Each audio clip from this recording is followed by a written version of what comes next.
Welcome. Interfaith Power and Light's webinar, Solar Financing for Congregations. As you join, introduce yourself to all panelists and attendees by dropping in your name, congregation, and location in the chat. My name is Sarah Paulos, Program Director for Interfaith Power and Light. First, I want to recognize that I live in the ancestral lands of 7 different Native peoples. I acknowledge their ongoing presence and their stewardship of these lands. I invite you to place in the chat the name of the people whose land you reside on now. So welcome to Interfaith Power and Light's webinar, Solar Financing for Congregations. As you join, introduce yourself to all panelists and attendees by dropping in your name, congregation, and location in the chat.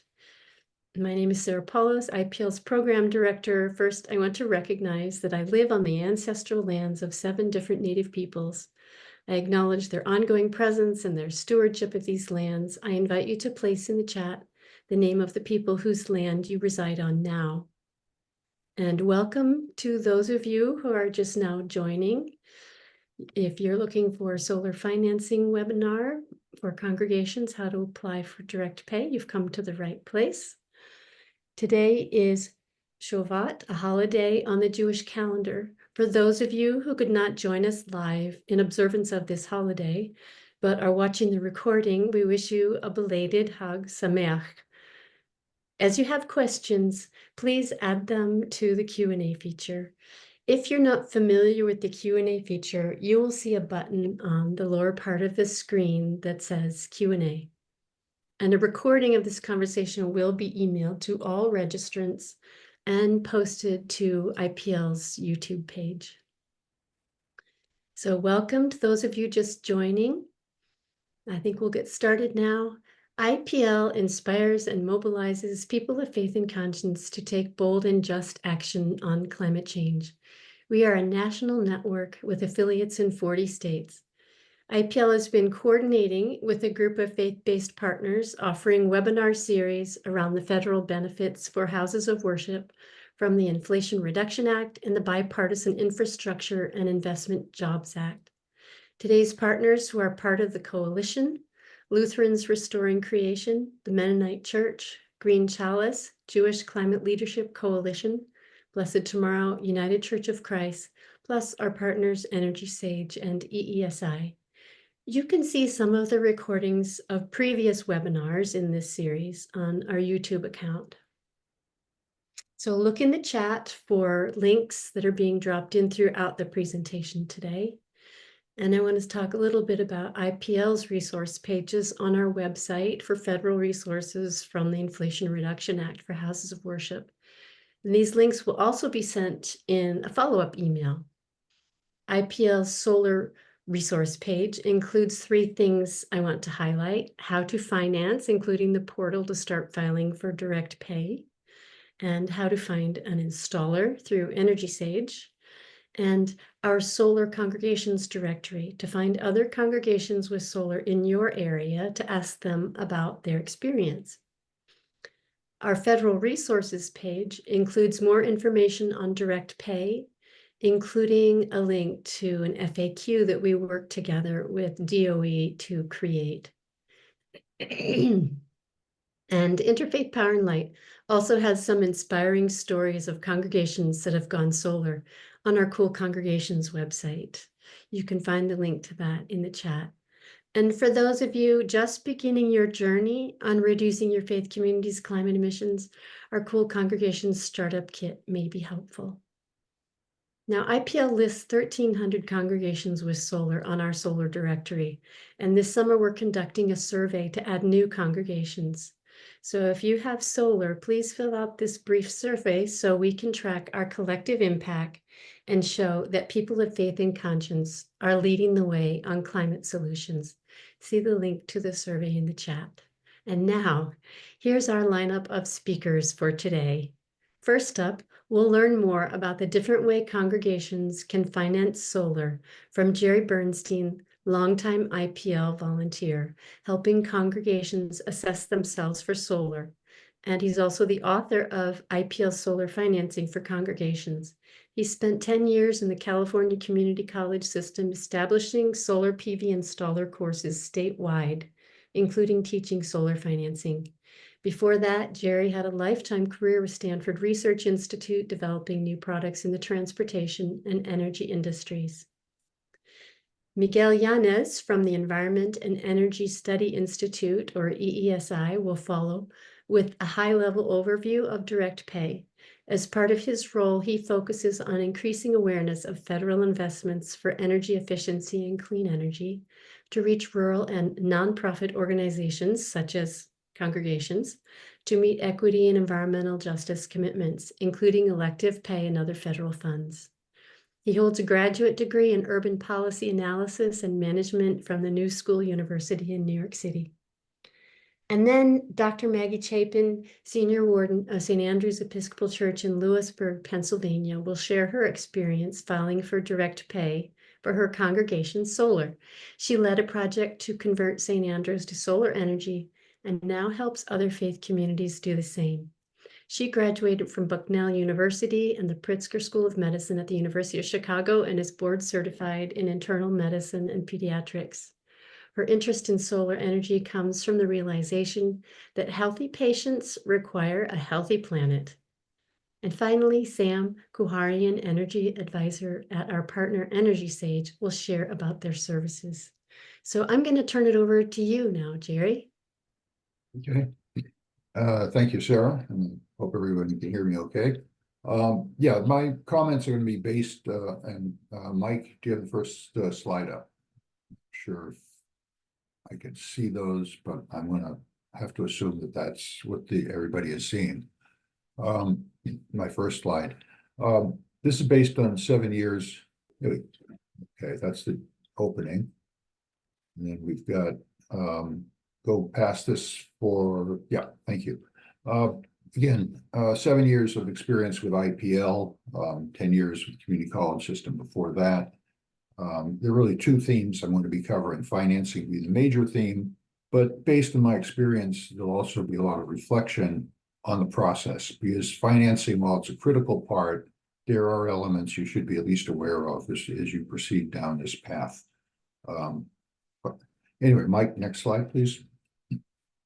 Sarah mentioned 1,300 congregations. The Department of Energy tallies approximately 2,500, and we're working with them at the moment to reconcile the list.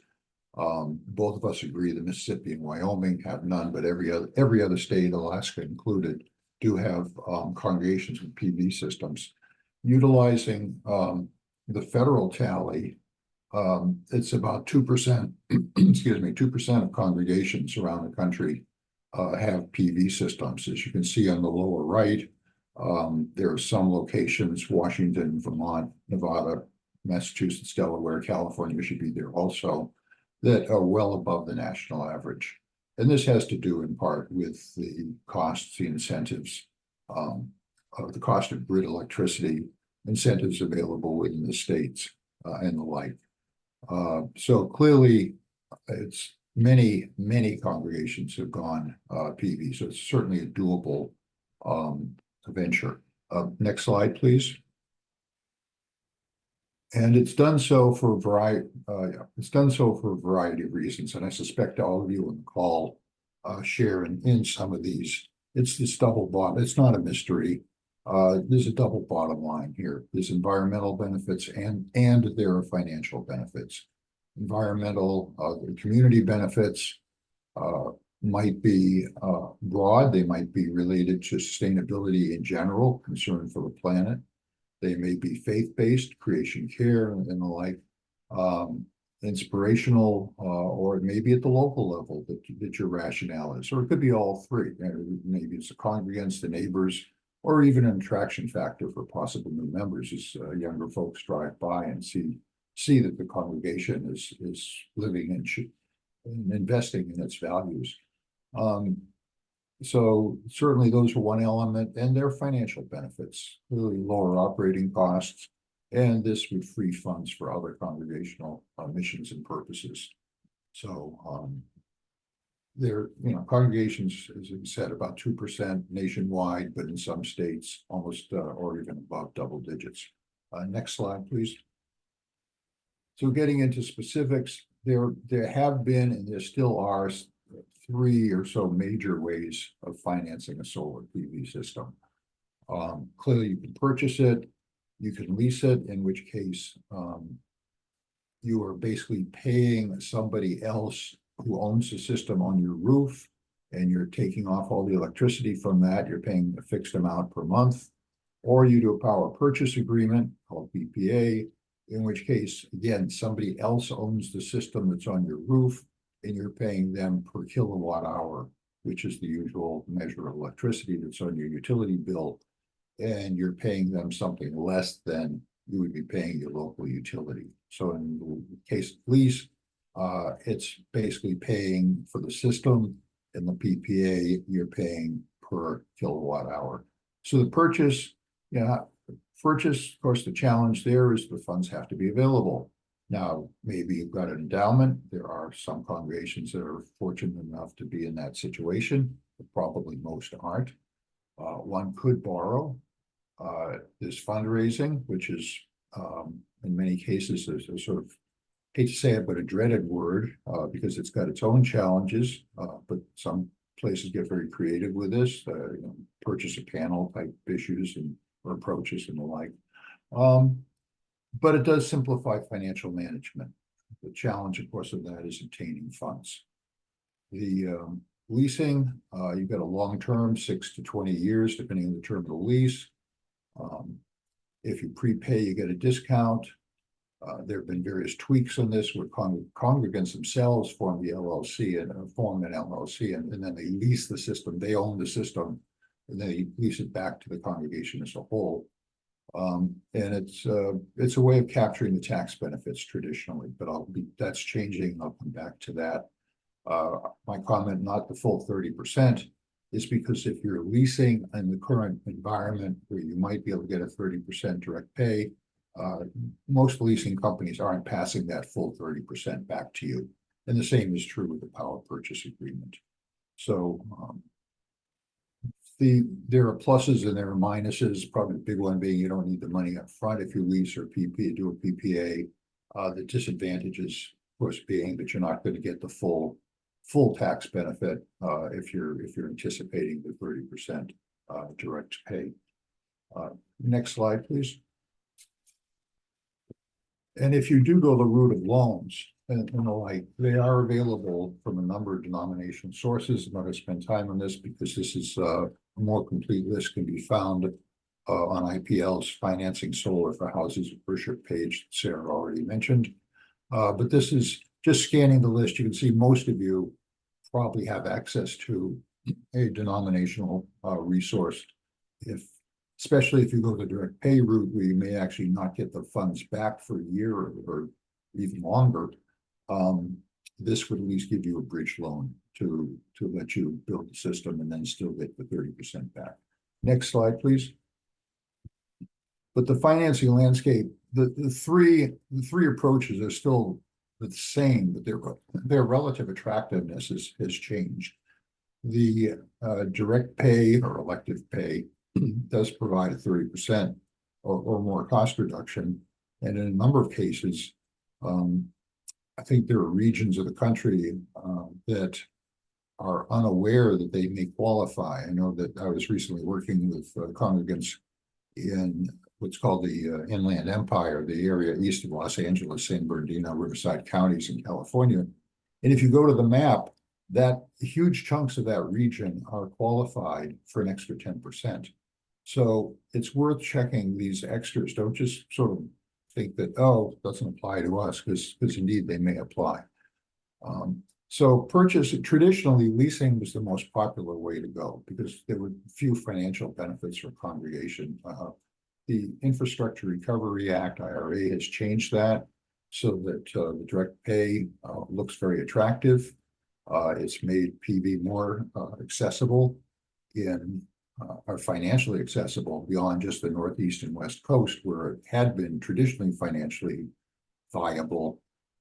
Reason being that those regions had higher utility electricity cost, and PV systems, solar PV systems tended to pencil out more favorably than it would in the south, which had lower utility, lower grid supplied electricity costs. But this 30% IRA provision certainly has begun to change that so that the purchase becomes more competitive with leasing, which had been probably one of the major, I don't know anybody has firm information. My sense was that leasing had been the dominant means of installing, along with purchase also for those congregations that could. But leases and PPAs are less attractive now because the cost of capital for investors, and they have to pass through some of the 30% savings. So the provider was capturing some of the benefits and not fully sharing congregations. So to me, purchase starts to look more desirable than it had. If it doesn't work for you to sort of either own or have a long-term lease, you could look at community solar. It varies a lot state by state, but it's worth a look at. And costs are not continuing their historic decline. Last slide, please. And I just want to leave a couple quick thoughts for the challenges. There's the challenges with this process, but the main one is, I'm going to go to the second part, the implementation challenge. You'll get an installer bid. It may not include all your costs. I just want to flag this one issue, that when you look at the bid from the installer, they will tell you how much you save, and you will save a lot by going PV if you're in an appropriate area. But you still may have grid electricity costs. And often, if there's one point I want to leave you with, it's look at your total costs. Don't assume. In some cases, solar will cover everything. In some cases, it won't. And if it doesn't, be sure that you add in those other costs. It's an implementation challenge. It's not that the PV installers are misinforming you. They simply are just giving you a piece of the picture. So be sure you're looking at all your costs when you consider solar versus the different means of going solar versus the grid costs you're paying now. And with that, I thank you for your attention. And we'll pass it back to Sarah.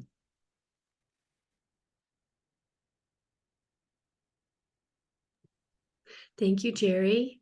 Much appreciated. And I just want to check in with Mike. Are you able to share the slides for our next speaker? I believe I am. They are showing on my end of things. So bear with me for a couple moments as I resolve that. All right. And let me know if I should be doing the screen sharing and sharing of the slides, Mike. And while we're waiting this moment, I just want to thank my background team from IPL for your assistance today. Mike Kennedy is sharing slides. Eiley McIvers is helping us with the links in the chat and the questions. And IPL intern, first week on the job, Abigail Berman, is helping compile the questions that we will address at the end of the session today. Awesome. Looks like we're back up with our slides. Miguel, I'll turn it over to you. Great, thank you, Sarah, and thank you, Jerry, for the great presentation. My name is Miguel Yanez, and I work for the Environmental and EnergySage Institute, a nonprofit based in DC. I'm very honored to be here, and it's great to talk to you all on this day. Next slide, please. Just a little bit on ESI. We are a non-profit, non-partisan organization that does a lot of work on Washington, D.C. By convening the public and policymakers and staff and others who are interested on energy efficiency and renewable energy topics through briefings. And we've been talking about climate change and their effects since 1988. And we also do a lot of work on the state side. Next slide, please.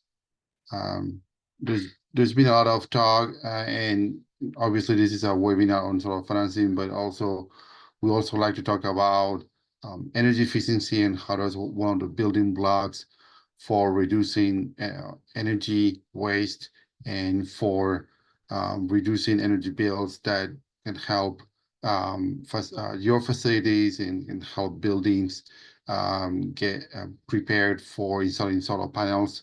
So it's important to look at the building and how it can become more efficient, reduce energy waste through a series of interventions in insulation, more efficiency equipment, and that results in a more efficient building and more resilient, it increases wellness, and it also reduces the need to have more expensive solar panels to cover that electricity cost. Next slide, please. And so energy efficiency is the building block, and then you have the solar panels. Just please click through that, Mike, if you can. And so Jerry talk about financing. There's if you can just click a few more 4 more clicks, and there's a lot of other things that add to the financing, which are the utility rebates, the qualified contractors, the cash reserves. All those pieces of the puzzle are important as you start to think about how you're going to finance your solar panels. Is those things can be stacked up, can be added to help you pay for your solar panels. Next slide, please.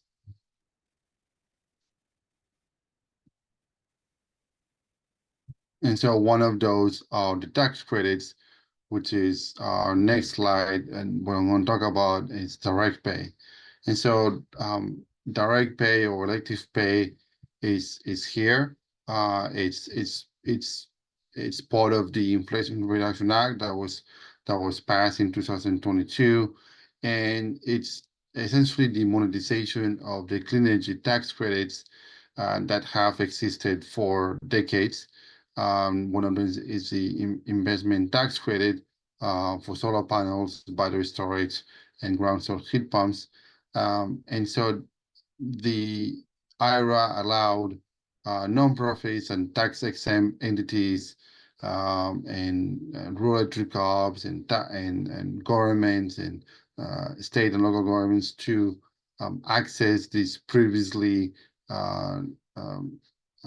tax rates that were not able to access before IRA. And so now nonprofits and tax-exempt entities can receive a payment from the Internal Revenue Service, the IRS, and the U.S. Treasury Department for installing eligible upgrades in their facilities, and this includes rooftop solar, battery storage, geothermal heat pumps, and also community solar. They are added the basis, and Jerry went through this. The base is 30%, but there's also added bonuses that you can access. Next slide, please. And those include a 10% added bonus for domestic content, which means that your panels and everything that goes into that, all the solar energy, the solar balance, all the racks and the inverters, all that is domestically created here in the US, as more than 50%, if not 100%. That's 10% added bonus to the 30%. And then there is another bonus called the energy communities.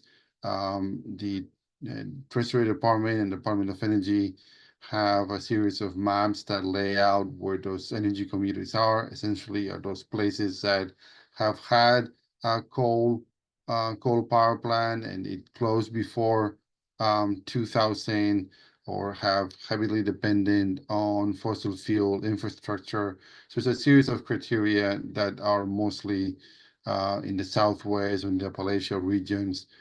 Those communities can claim an additional 10% up up up to 40 or even 50% when installing solar panels in their facilities. It's always great to check those maps and to see if your location is eligible for those for those added bonuses. In addition, the Department of Energy runs a program that should be closing later this month, which is called the Low Income Community Tax Credit Bonuses, and that's an additional 20%. And that in order to get a tax credit, you need to apply to the Department of Energy program first and talk about your project, how it meets the criteria of the program, and how it can help reduce energy for low-income communities or tribal communities, and that can be up to another 20%. In some places, it can be 70% of the total cost. Most likely, projects will be anywhere between 30 and 50% of the project cost. There's very few overlap between tribal communities and energy communities, but there might be some counties. And then there's also the question of domestic content. So I always like to talk about, you always want to get 30%. That's guaranteed if you meet all the criteria. If your project is placed into service last year or this year, you're eligible. And any project from 2023 to 2032 are eligible, provided there's no any other changes. Those are eligible for direct pay. So always 30%, that's a base credit, and then there's added bonuses, as you can see in this slide. Next slide, please. These are some additional tax incentives, maybe not related perfectly with solar, but some that you might want to think about. The energy efficiency tax credit, which is more of a pass-on deduction rather than a full direct pay. Other things in direct pay are for installing electric charging stations in rural areas, and for commercial clean vehicles, if you want to take advantage of those solar panels and then power those electric vehicles. These are some tax rates for you to think about. Next slide, please. Here is the rundown, what you need to do if you have placed into service, which is the denomination that the IRS uses. It's not just installing a project. It's you need to you actually need to interconnect that solar panel or that battery storage into the grid to be deemed by the IRS as placed into service. Once you do that, then you can go through all these steps. Maggie will talk more about how she did it, but this is essentially the summary of the steps. It's important to pre-register your project with the IRS via portal, fill out the forms 3468 and 3800, and then the annual tax return 990. One important thing to note is that it takes a long time. These direct payments are not they're not immediate. It takes anywhere between 4 and 20 months between installing your solar panels and receiving the direct payment. So it's always good to consider that if you're doing any kind of financing, you might think about a loan, or you might need to think about having a bridge loan. One of the things that I mentioned earlier is that direct pay is for ground source heat pumps. It does not apply for air source heat pumps. It's important to think that ground source is kind of generation electricity, like solar panels, air source heat pumps is thought more of an energy efficiency device, and so they're not considered for direct pay. Geothermal heat pumps are eligible for direct pay. Next slide, please. And so this slide just goes into this. There's a lot of funds also coming from the Inflation Reduction Act. Those are the EPA Greenhouse Gas Reduction Fund that have recently come out to states, to green banks, especially the National Clean Investment Fund. Is $14 billion have gone to a lot of green banks, and there's a lot of opportunities there where the green banks will be creating programs, loan financing opportunities, loan opportunities for all of you to take advantage. And also the Clean Communities Investment Center will create more opportunities downstream, down the road, for credit unions to provide loans, more local banks create loans for clean energy. That's all ways to accelerate the clean energy transition, ways to make capital more readily available for installing solar, because there's always an upfront cost, and it's always important to have the financing, the loan, any kind of capital availability at low cost to help you get to installing the solar panels, and helping you reduce lower energy bills in your facilities. Last slide, please. And so this is my contact information, and happy to answer any questions at the end of the webinar. So thank you very much for your time, and I really appreciated being here. So and thank you again. Awesome. Thank you so much, Miguel, for your presentation. A lot of questions were generated. I just want to remind everybody to please put your questions in the Q&A. They're much easier to find than when you put them in the chat. And excuse me, I'm going to turn it over to our next speaker, Maggie. I see your slides are already up. Yes, they are. Thank you. Thank you very much for including me. And that is my first slide. I would like to explain to you my IRS direct pay journey so that you can avoid all the pitfalls, detours, rabbit holes, and roadblocks that I experienced on the way. And I'm going to clearly state a disclaimer right from the outset. I am not giving tax advice. I am only showing an example of form completion. And also, I am not a professional speaker, so my slides are homemade looking compared to everybody else's. Next slide. So this is St. Andrew's Episcopal Church in Lewisburg. Our solar array is up and running, and we are saving money, and we are reducing our carbon footprint. And my target audience today is other small nonprofits who want to do the same thing. And St. Andrews is typical of this target audience because our solar array is small. We are not transferring any energy or tax credits. We did not receive any grants. We did not use any tax-exempt bond funding. We have no unrelated business taxable income. So that is why I am comfortable saying that I am not really giving tax advice. There's no interpretation of tax rules or judgment about how our project applies. As outlined in the IRA, we paid this set amount for this renewable energy project, and we should be getting this rebate in return.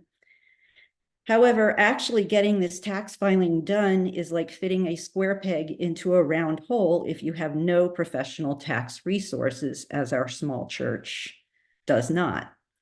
But I believe if we all work together and we share our progress, we can get these projects accomplished. I completed the pre-registration project in January. If there are participants here who are stuck at this stage, please contact me after the webinar. My information will be at the end of the slides. I then tried to tackle the actual tax filing. I viewed webinars from Collective Sun and from IPL. I attended IRS office hours. I watched more webinars. Eventually, specific questions would come up, and most resources had one of several answers. That depends, or we can't give tax advice, or just contact your tax preparer. So in the spirit of advancing the cause, I will show a theoretical example of how I completed the forms that Miguel mentioned, the 3468, the 3800, and the 990T. If sharper and more experienced eyes see problems with these forms, please point out any issues. Next slide. So these are small and hard to read, but I did put everything that I did in red, and you should be able to refer back to these pages for help. So starting with the 3468, most of that is pretty self-explanatory. The Saint Solar Christian Church. Your ID number is your, for our purposes, was our employee identification number, which you had to have for pre-registration. We were a rooftop solar array. The next line is the pre-registration number that we received from the IRS. Going down to items 9, 10, and 11, those deal with the 3 types of bonuses that Miguel mentioned. And we do qualify for the energy community bonus of 10%. And we found that on the maps, and there's a link to that website at the end. 12 and 13 are the DC and the AC nameplate capacities, and I had to get our installer to give me that information. Next slide. So moving on to section B, line 3A, that would be the theoretical cost of the system. I made it an even number for ease of calculation. 3B is the 30% rebate that is the baseline. And so that number comes out to $30,000. Moving over to page 4, 3M deals with the energy community bonus that we qualify for. So that's 10% or $10,000, and 30,000 plus 10,000 is 40,000. Next slide. You then skip all the way to page 10, thank goodness. And that same number gets written in on line 27, line 30, and line 32. Next slide. Then moving on to form 3800. Again, on the first page, you have the name and the ID number. Skipping to page 4. Under part 3, line 4A, column B is your pre-registration number. Column H is your gross elective payment. And I will say that elective payment is the exact same thing as direct payment. Those terms get used interchangeably. And then line H is the net elective payment because we have no other tax issues. Next slide. So finally, coming to form 990T, this page is from the IRS booklet that is online at the irs.gov website. It's very important to review all of that. The particular section that helped me the most was this one that's listed as elective pay election only. And that's for very small projects with no regular tax in any kind, which we never do.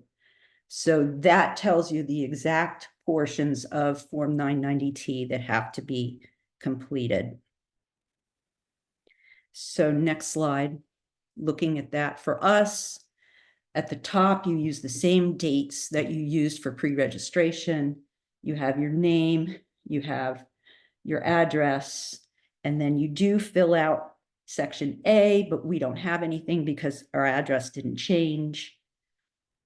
B and C do not apply. D is your ID number. E does not apply. F only if it's an amended return, and hopefully it won't come to that. G, we are a 501c3, so there's a little X there. H, we are asking for an elective payment from Form 3800. There's a little X there. The only other things that have to be completed, Part 2, line 3 and line 7 are both 0 as instructed. And then on the final page, line 6G is that number from Form 3800. Line 7 is the same number. Line 10 is the same number. Line 11 is the same number. And then you sign your name, date it, and put your status, your title. Next slide. Collective Sun has many excellent webinars on their website. IPL, you can view a lot of their webinars on their YouTube channel. The IRS does have a help number during the weekday, and it has a help email address. And then those energy community tax credit bonus maps. If you just Google search that title, you will come up with that website. And it's basically a map, and there's a search button on it, a search address box. You type in your address and it will tell you, it does all the calculations about whether or not you meet the criteria by county to be considered an energy community, which we did in Union County, Pennsylvania. So thank you. I know that was a whirlwind tour, and I look forward to everyone's comments and questions. Thank you so much, Maggie. Really appreciate that. We are getting a lot of questions, and I will be sharing a PDF of these slides after to all registrants so that they can click on the links that everyone has shared in their slides. And now I'm going to turn it over to Sam, our partner at EnergySage, before we jump into our Q&A. Sam, take it away. Awesome. Thank you, Sarah. Hello, everyone. So great to talk with you today. I'm just going to be sharing a little bit about what EnergySage is and how we can help connect you with installers if you're interested in, seeing what solar options are out there for you and who's in your area. Just to note, this is a QR code. So if you're interested, this will take you to a special landing page for EnergySage and Interfaith. It will also be displayed at the end of the show if you missed this one. So yeah, next slide, please. So just a little background on, who is EnergySage. We are a company that works to help connect people with solar installers in their area. We also now do other things as well, in addition to that, like heat pumps and such. But we were started as a startup with funding and grants from the Department of Energy as part of their Sunshot initiative. We are now a for-profit company, but we still take that mandate to be, a neutral player in the marketplace very seriously. So yeah, we are now active. We can say we're in 50 states. We've got installers all across the country, even Hawaii and Alaska. Yeah, so we're aside from finding installers, also a great source of information as well. We've got hundreds of our articles. If you have any questions about solar or equipment, we're definitely a good place to check out. Next slide, please. Awesome. So yeah, rooftop solar, the main thing we're talking about today. I'm just going to take you through a little walkthrough of what it looks like on our platform if you're interested in pursuing it, and kind of what the flow of that would be. Next slide. So yeah, benefits of going solar here. Obviously, we won't stand this too long, but obviously great renewable energy benefits, cutting down on carbon emissions, but also, of course, getting those electricity bills under control, and also making sure that you're locking in those rates against future utility rate increases as well. Next slide. Thank you. So this is kind of what the customer journey would look like, typically. And usually most people find us in their research phase, as you guys are doing, going to webinars, looking online for information. From there, you can make an account in EnergySage. It takes about 5 to 10 minutes, and you'll get up to 7 quotes uploaded into your account from local installers in your area that we have pre-vetted to make sure they've got the right certifications, great reviews, good company financials, all those kind of benchmarks. Those quotes will be based on your property using satellite imagery and whatever utility information you give them. So they'll be customized, as well as additional notes you'll include, so you can look at a lot of information about those quotes and also about those installers. And if you'd like, you can select one and move forward to the next steps of the install process. Next slide, please.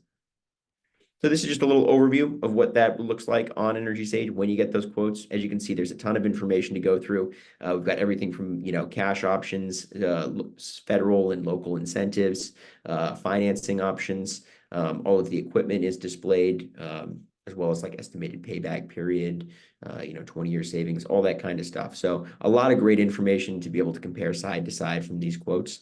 That will take us to our next slide, I think. So energy advisors, and that's my role here at EnergySage.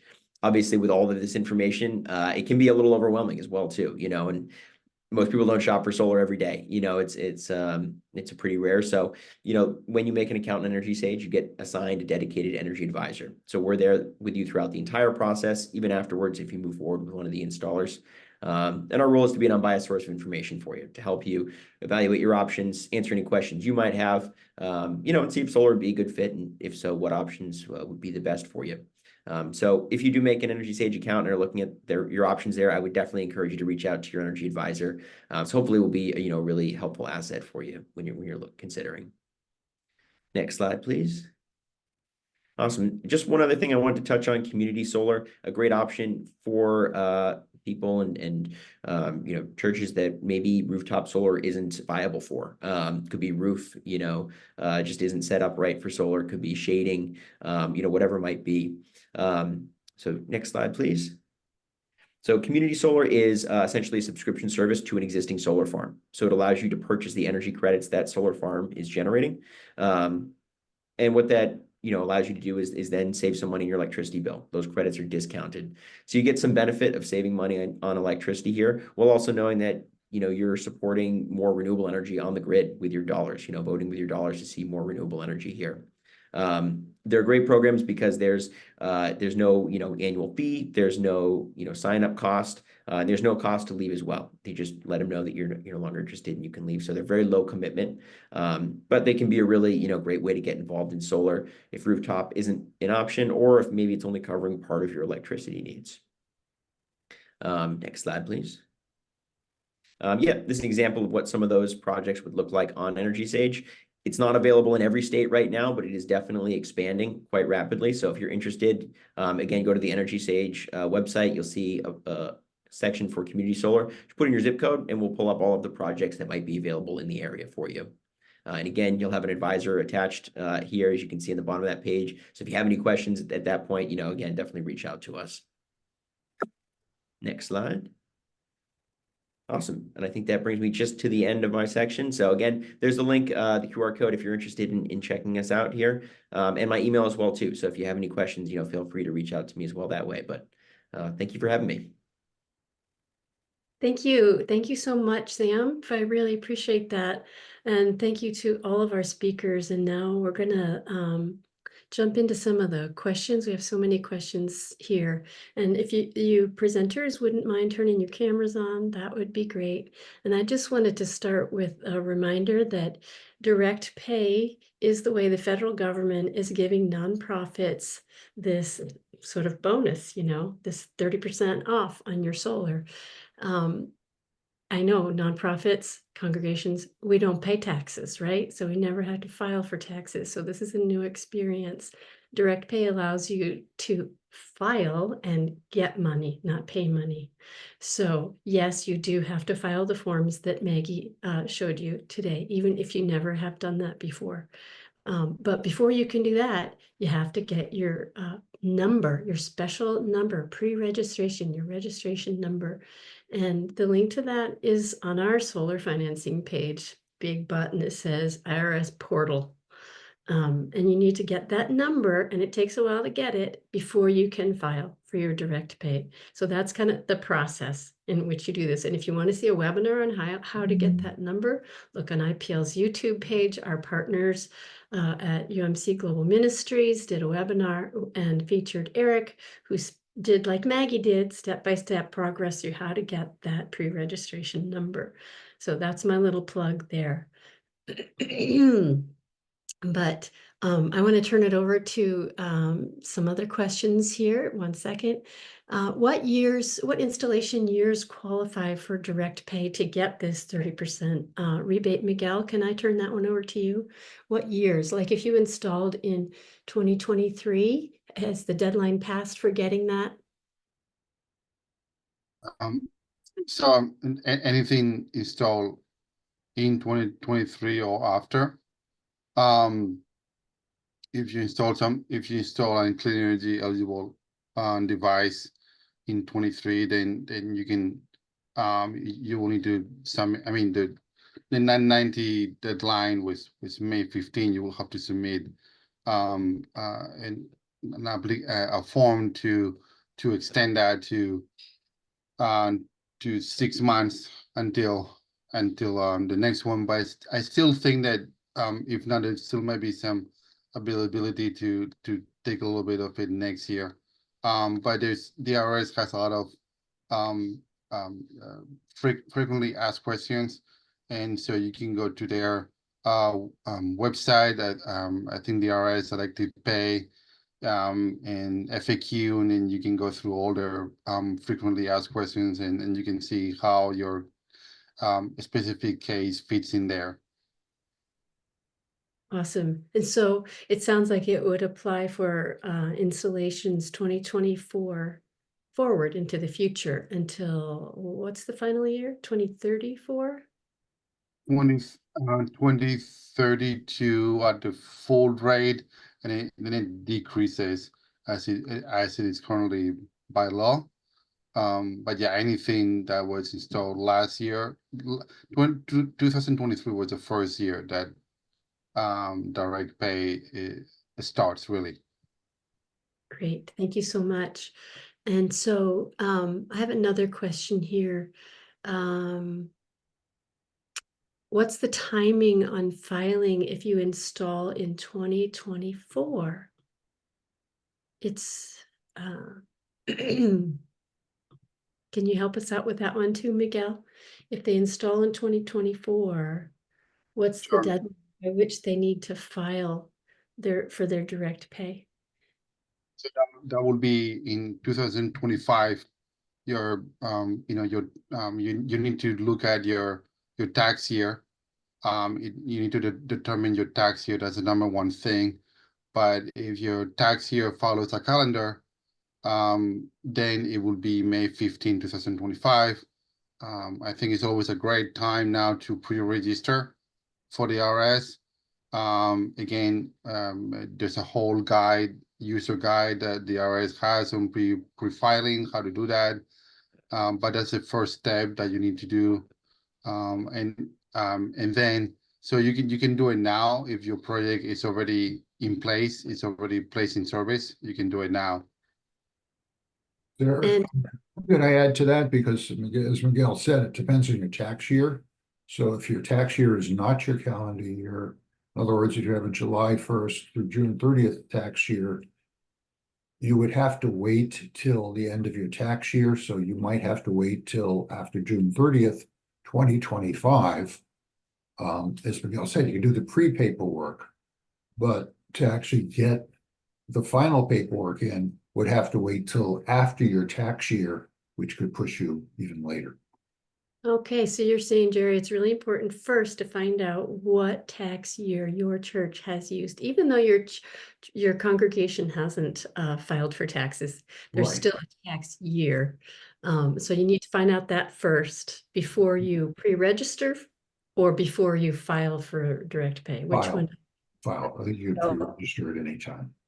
On the Okay. pre-registration form, it asks you that information. And so you might as well find it out and put it down on the pre-registration information and then use that same date for the filing. Awesome. So first find out what's your congregation's tax year or your nonprofit's tax year, then pre-register, then put your project in service, and then you're going to file for direct pay after that. Well, is that correct? You have to pre-register after you have to have the date that your system was placed into service. So right after your system goes into service, that's the time to pre-register. And get that done as soon as you can. Our problem was, of course, being the first year, the portal wasn't even open until Christmas this year. So that compressed our timeline considerably and was one more hurdle.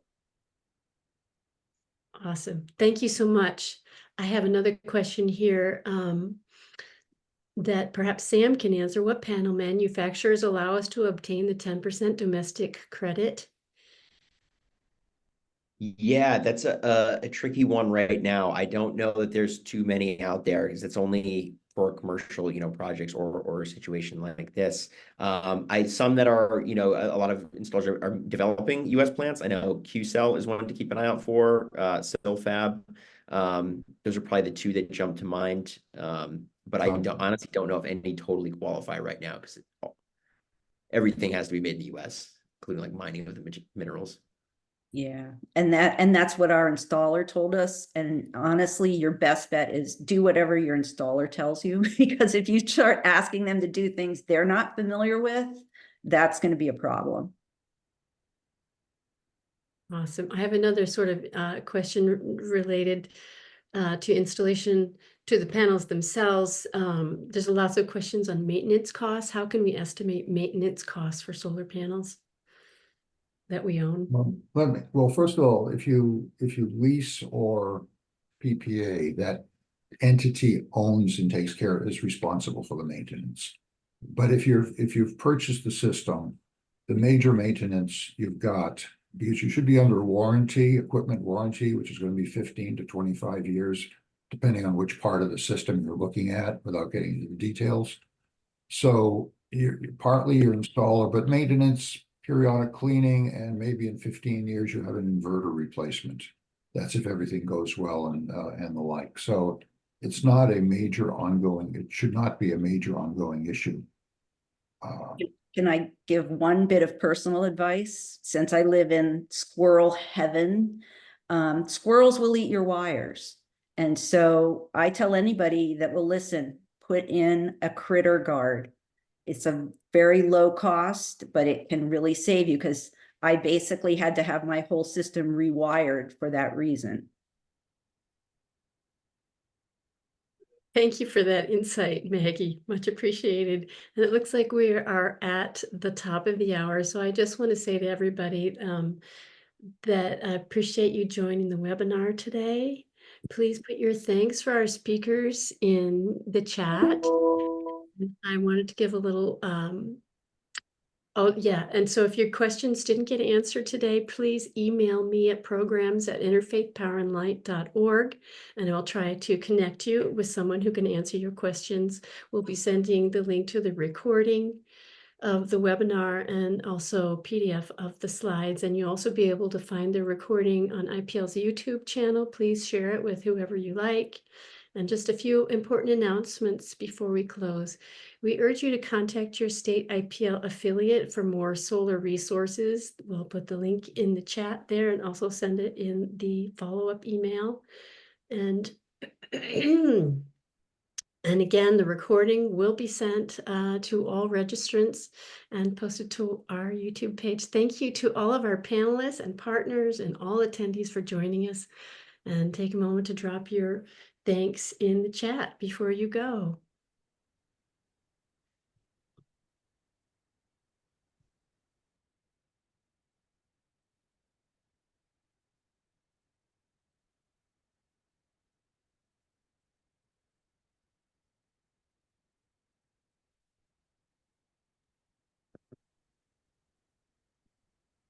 Thank you.